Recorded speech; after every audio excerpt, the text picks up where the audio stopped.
This is Season 1, Episode 4 of our review of Ontario Provincial Parks. And this week we're at Arrowhead Provincial Park. We've never been here before, so we're going to explore it along with you.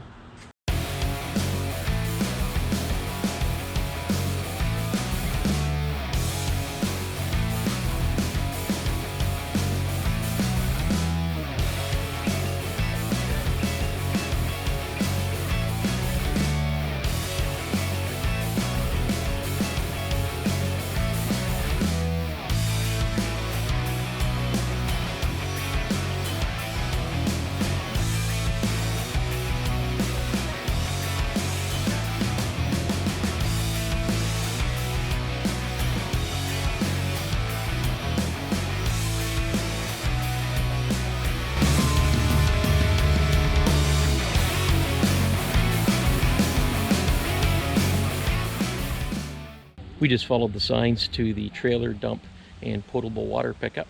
This is a very nice setup. There are 2 dump stations and 2 potable water pickup stations, and there's a bypass lane so you can get past both of them. This is also the area for the garbage and recycling. I noticed on the dump hoses, they're both threaded, which is very nice when you have a black water flush. And on the potable water hookup, they too are also both threaded.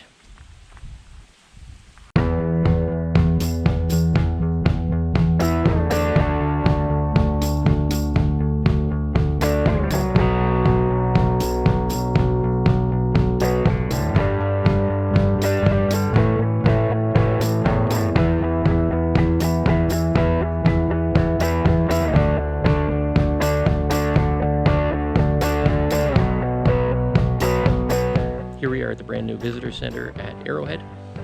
This is new for this year. They were building it last year. It houses a store. There's a big room in the back that is really nice in the winter time for the skiers and the skaters. Big fireplace. That room's also rented out as a hall for weddings and things like that.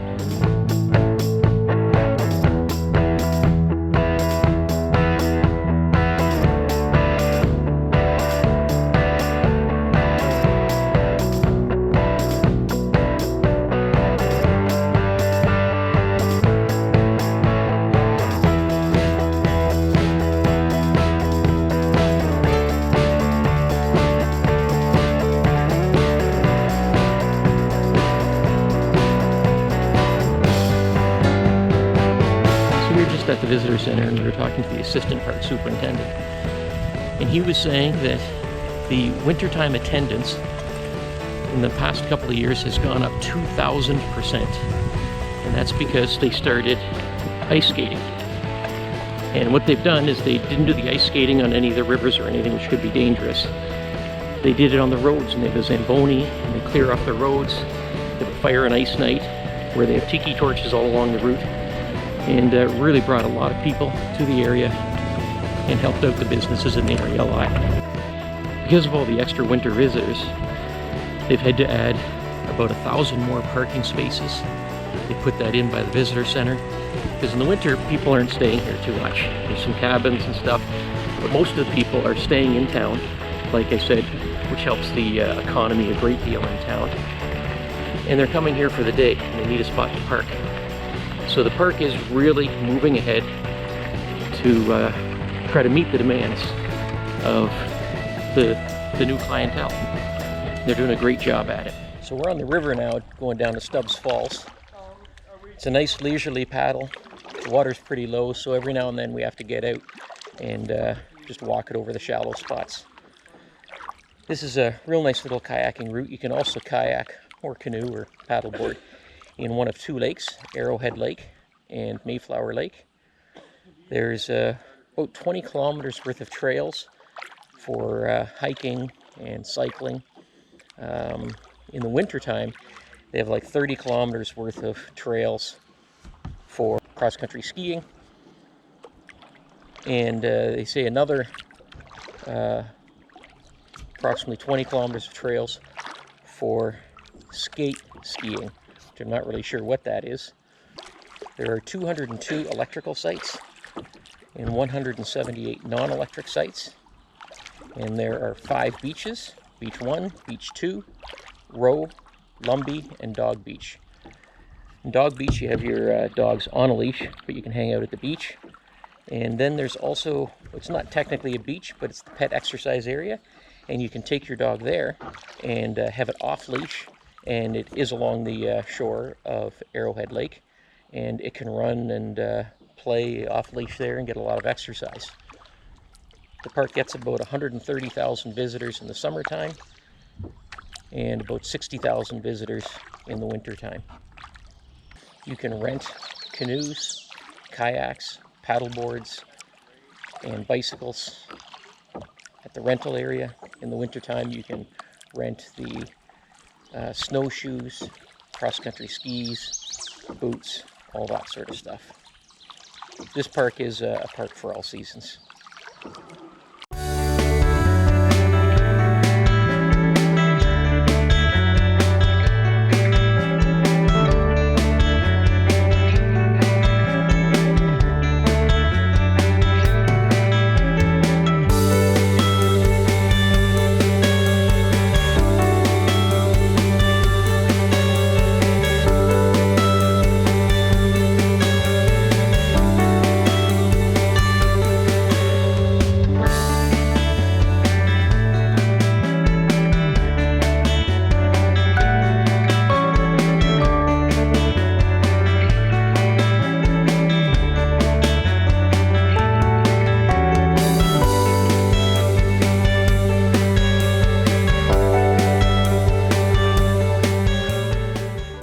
Here we are near the base of Stubbs Falls. It's a very easy paddle ride to get here. It'll be a very easy paddle ride to get back. There's also the Stubbs Falls Trail that goes right alongside, over the bridge over the falls, and then you go back along the other side. It all ends at Arrowhead Lake.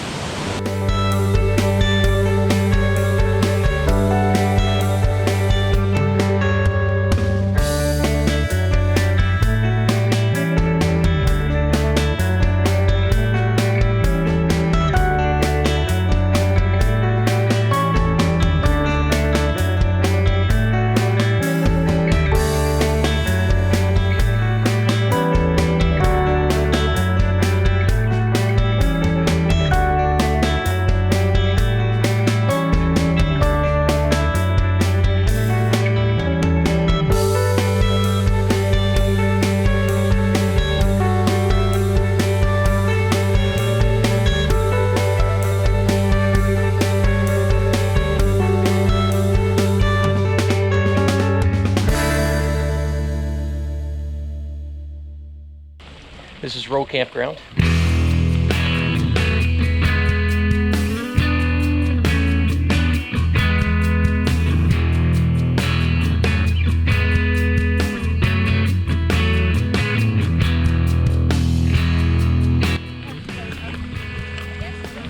As you can see, there's some pretty good privacy here and some very nice sized sites. So this is Row Campground.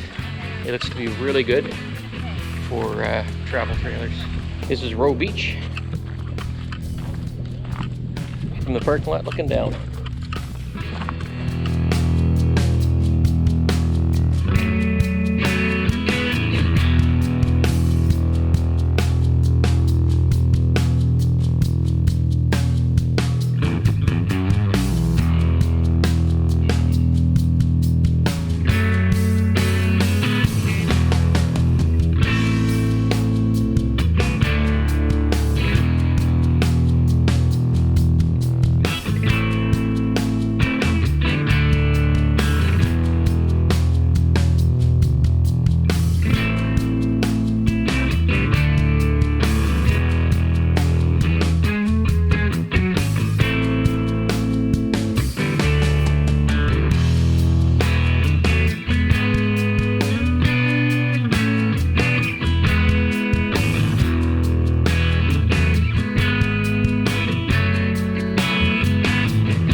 spent 6 days at Arrowhead, and it is a great park.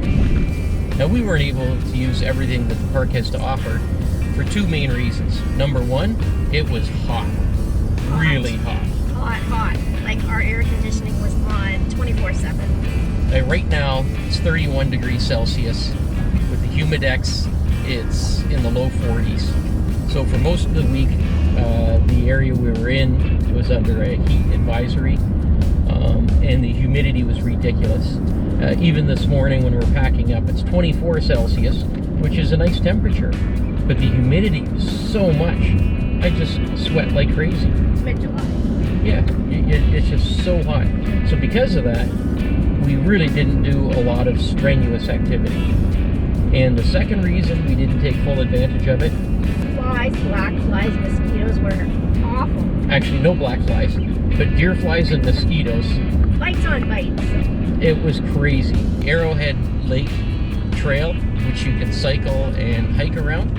We went on our bicycles around it, but every time we slowed down or stopped, we were just getting swarmed by deer flies spinning around your head, buzzing and biting. It was just crazy. Makes you pedal faster. Yeah, it sure makes you pedal faster. Now, there were some strong people that were hiking through that. I don't know how they did it, because it was very difficult to deal with. So, because of that, we didn't do much hiking at all. We didn't do the Stubbs Falls Trail. We didn't do the Beaver Trail. We really didn't do much hiking at all. And the biking, we stuck to the campgrounds. And like I said, we did the Arrowhead Lake Trail, but we definitely wouldn't do that again with the type of bugs around. Kayaked Stubbs Falls, two Stubbs Falls. Yep, that was down a nice kayak. Little East River. Yes, love that. Yeah, we got Stubbs Falls. It's beautiful there. To the falls. The beach is quite nice there. Sectioned off, so there's 4 mini beaches. Yeah. You do have to understand that water is quite dark. Like the water is tinted brownish. It's not dirty. That's just the type of lake it is. Sometimes they call it a tea lake. It just has to do with the makeup of the lake. You can look in and it's still clear. Yeah, the water's clear. It's just brownish. But yeah, there's a lot of water activities there. They rent the kayaks, canoes for there, and paddle boards. Also, they rent bicycles for the trails. So it has a lot of good trails, a lot of good hiking and cycling, but like I said, we didn't take full advantage of that on this week. And that's purely because of the weather, the mosquitoes, deer flies. But any other time of the year, maybe 2 weeks from now, it'd be completely different, and then we'd be able to do all that stuff. But we still had a great time. They called for rain 3 of our 6 days, and severe thunderstorms. It rained Thursday through the night. That was it. That's it. So during our waking hours, we never saw any rain. And we frankly would have appreciated some just to get rid of some of the humidity. There's a tiny park store. Yeah, that was kind of disappointing, because in the advertising stuff, they talked about the brand new visitor center, and it looked big, it looked really nice, and we went into it, and it's a little store, and that's all it is. They built on the back. It's like a big, for weddings, that sort of thing. They hold there. Yeah, they have a hole there. Gas fireplace. Yeah, it's not. A big hall. Yeah, it's not open for people during the summertime. It's a big hall, and they have it open in the wintertime for skiers and skaters, but nothing in the summer except that they rent it out. So, tiny little gift store. Yeah, for a visitor center, I usually expect to find out about the ecosystem of the area, learn about the animals of the area, that sort of stuff. There's none of that. It's simply a store. So that was quite disappointing. For a park that size. Yes, that's a pretty big park. Big park. If you need supplies, going to Huntsville, it's like, 3 kilometers? Yeah, very close to Huntsville, and they've got all the big stores there, Walmart, Canadian Tire, LCBO. Yeah, beer store, everything. It's all right there in Huntsville, very close by, so that's handy. You can bring your dog. Did you say that? Oh, that's right. You're right. The Yes. dogs. There's a dog beach. It's ideal for dogs. Yeah, the dog beach. Bring your pups. You have to keep the dog on a leash. but there's a lot of dogs there, and everybody sits on the beach just alongside of beach one, and dogs are on leash and they can stay with you at the beach. Or you can go up to the north end of the small lake, and there's a pet exercise area, and you can take your dog up there and have it off leash, and it can run and play in the water. So really, if we were bringing our dog with us, I think if we'd go down to the beach, we'd go to the pet exercise area, set up our chairs and umbrella there, have the dog off leash. He could go running in the water and playing and stuff, and that would be ideal. When we rode our bicycles around the lake and we saw that area, it wasn't very busy at all, and the main beaches were quite busy, so that would be a good thing to do. So it's definitely a dog-friendly place. I would recommend this park. It's one of the favorites. Yeah, it is a very nice park. I would recommend that you don't do it on the 2nd or 3rd week of July, as we just did it. But in August, when the mosquitoes and deer flies are gone, that would be a good time to do it. Or even in the fall, it would look really nice in the fall. And definitely in the winter, you can rent a cabin there and do all the winter activities. They have that fire and ice night where you can go along the skating rink, and they've got tiki torches all along the route. That would be very nice. So I give this one a big thumbs up. Thumbs up again. 2 thumbs up. Excellent. So next week, we're going to be coming right up this way again, and we're going to be going to Mara Provincial Park on Lake Simcoe. And we will post it. See you next time.